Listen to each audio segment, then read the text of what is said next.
তো আমরা এখন দিয়ে মারবো। হ্যাঁ তো আমরা এখন এটাকে দিয়ে জল দিয়ে পরিষ্কার করবো।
আপনারা দেখতে পাবেন যে এসি আমরা কিভাবে মানে পাম্প দিয়ে সার্ভিস করি আর কি।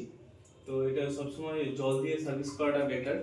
তাহলে কি হয়, পুরো ময়লাটা যে এসির ভিতরে যে পুরো ময়লাগুলো আছে সেগুলো আপনার বেরিয়ে যায় জলের মাধ্যমে। যাতে এসির হেলথটা গুড থাকে এবং এসির লংজিভিটি বেশি হয় এবং ইলেকট্রিক কনজাম্পশন কম হয়। তো এরপরে আমাদের আউটডোরটা আছে, আউটডোরটাও কন্ডেন্সারে জল দিতে হবে, কেমিক্যাল দিয়ে জল দিতে হবে। তো এরকম ভাবে হচ্ছে এসি সার্ভিসিং করার নিয়ম।